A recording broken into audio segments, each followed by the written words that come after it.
Continuing with homeostatic imbalances of the lymphatic system, I'll bet you've heard of plague before, haven't you? Plague, interesting. The bubonic plague is a disease of the lymphatic system, often characterized by swollen lymph nodes, which were called buboes. That's why it's the bubonic plague, especially in the armpits and the groin. It kills, if it's untreated, two of three infected individuals within 4 days. I mean, you talk about something that's lethal.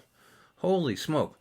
Basically, by the time you notice you've got it, it's pretty much too late to do anything about it.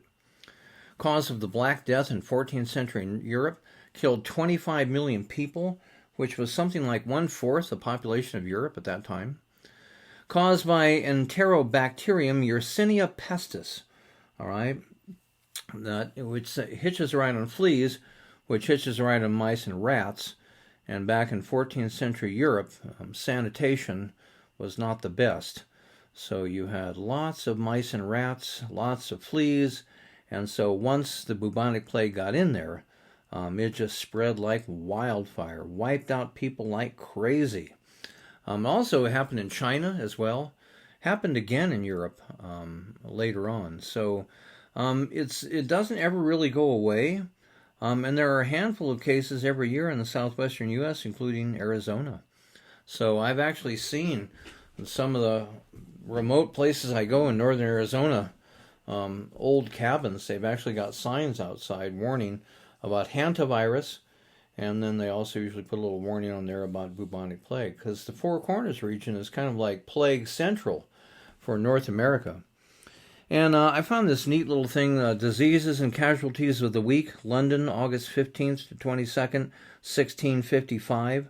So yeah, this was the second time it hit Europe. But look at, if you go down these things on the bedridden one, bleeding one, cancer one, childbed. It's fun to figure out what these are. Consumption, 129. Consumption is tuberculosis. Dropsy, I can't remember. Drowned, 3, one at Stepney, one at St. Catherine near the Tower, and one at St. Margaret, Westminster. Fever, flocks and smallpox. Found dead in the street, St. Olave, Southwark. But it's kind of cool. If you want to waste, like an hour or more, just go through this list and look them up to see what they actually are. Like grief, griping in the guts, head mold. Oh, God, that's a rising of the lights, stopping of the stomach. So, but look at all the different causes of death, and then look, partway down the second column, plague, 6,544. So, everything else was killing just a handful or maybe, a little over 100, and then suddenly plague, 6,544. Stuff is, again, rats and fleas all over the place, and man, people were getting this like crazy and dropping like flies. And there, just bloody flux, dysentery, chrysomes died during the first month, consumption of tuberculosis, dropsy was edema, that's right, French pox, syphilis, griping in the guts, ulcer. Head mold shot is a craniosynostosis. Oh yeah, that's where the bones of the skull fuse together. And so, I don't know. You can look those over. Pretty cool. Old names and current names for various diseases. Wind, COPD.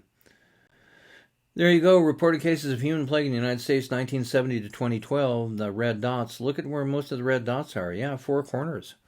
Northern Arizona. All right. Northern New Mexico, even a little worse, but we're right in there, all right? I mean, we're holding our own here. And for people who think that these are diseases of the past that don't still occur, here's an article from, when is this, 2007.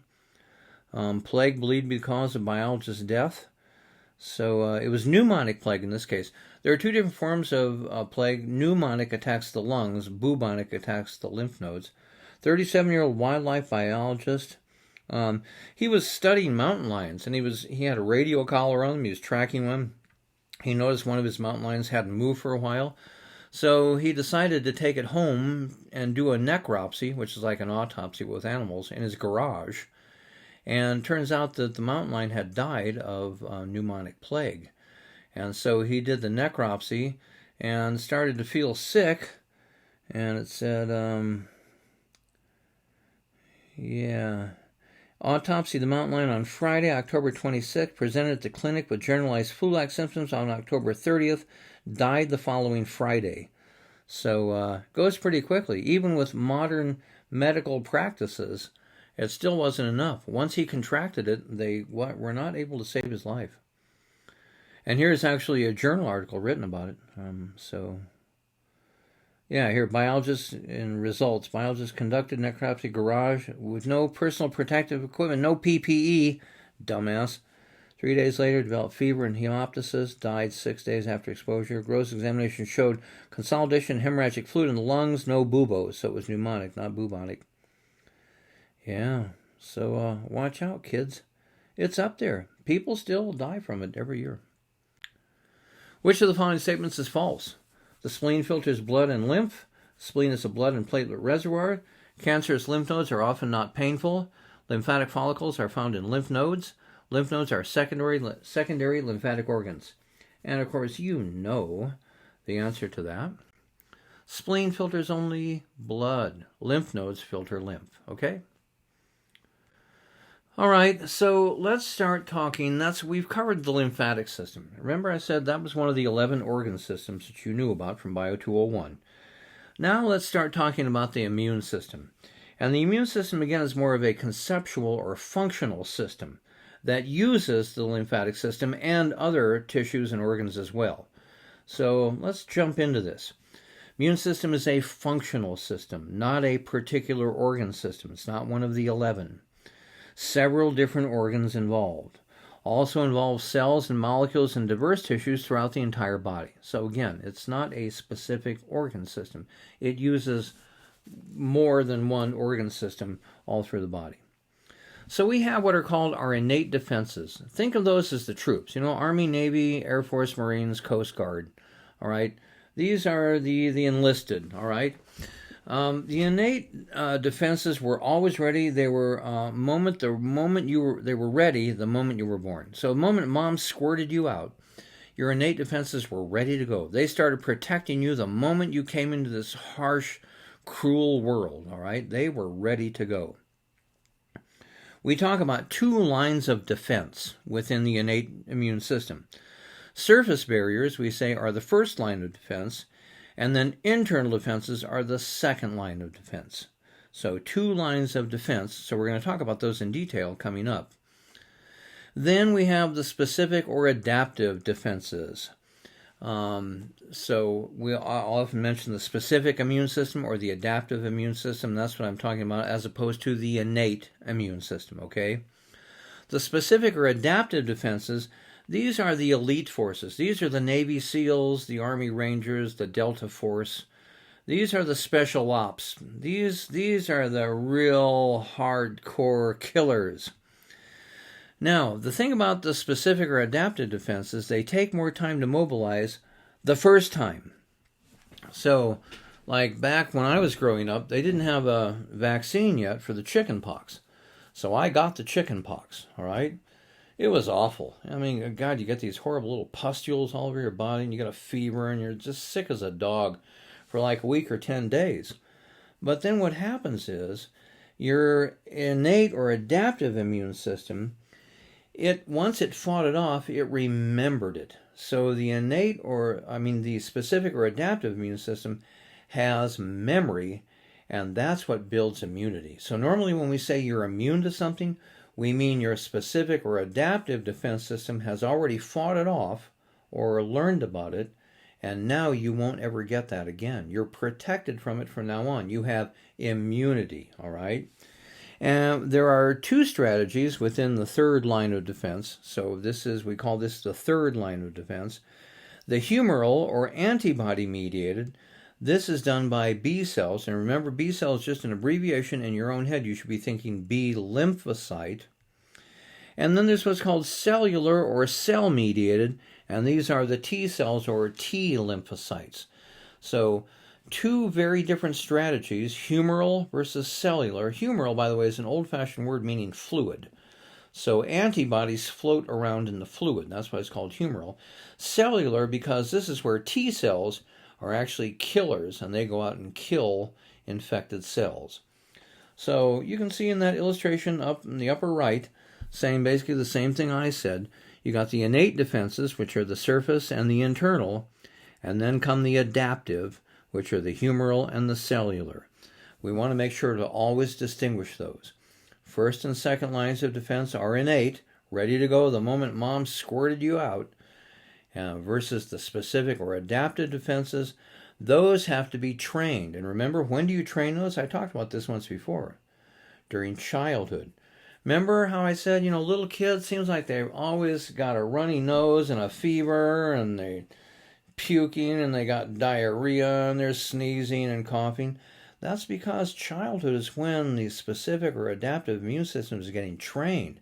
You get sick with it the first time, but then you're immune to it after that. So by the time you reach late adolescence, you're in good shape. You're not getting sick all the time like those little kids were, okay?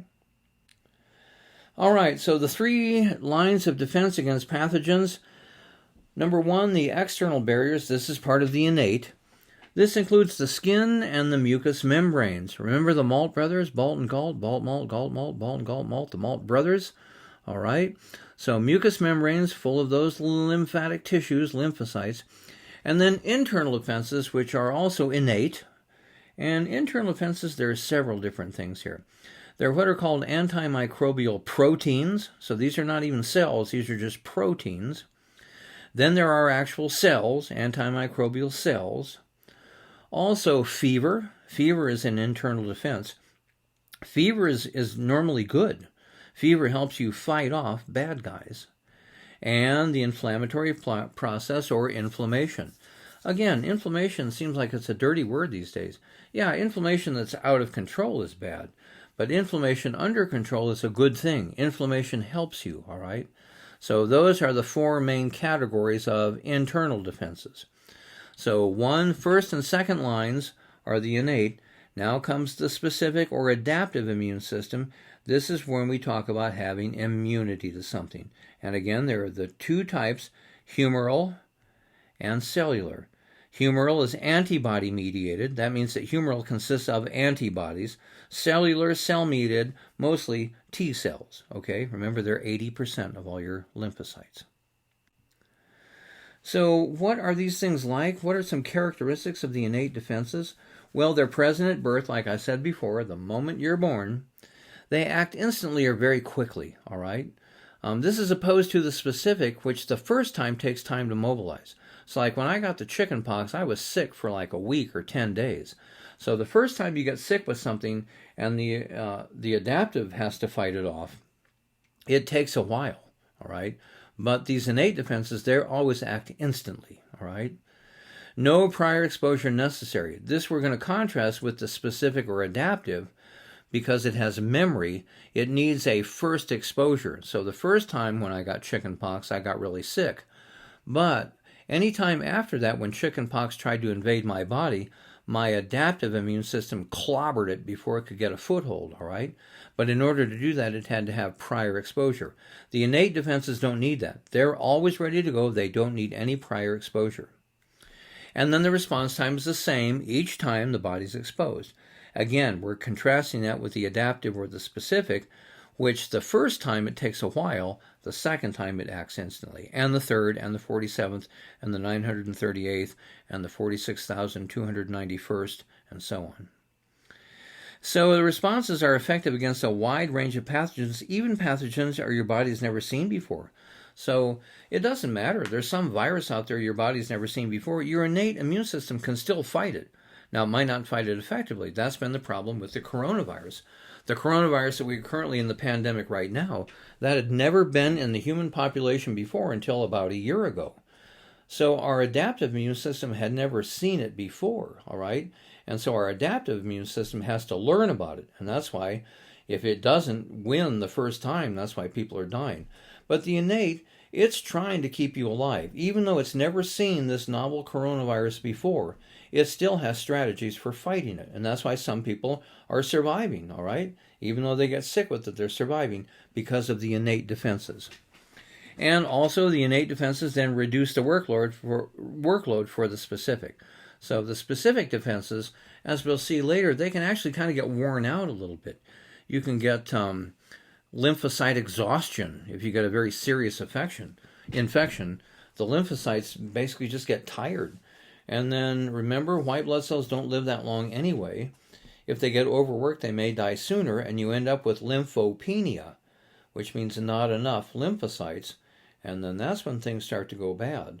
So what you hope, therefore, is that at the same time your adaptive or specific immune system is fighting the bad guy, your innate are still fighting it as well, because sometimes it takes all three in order to win.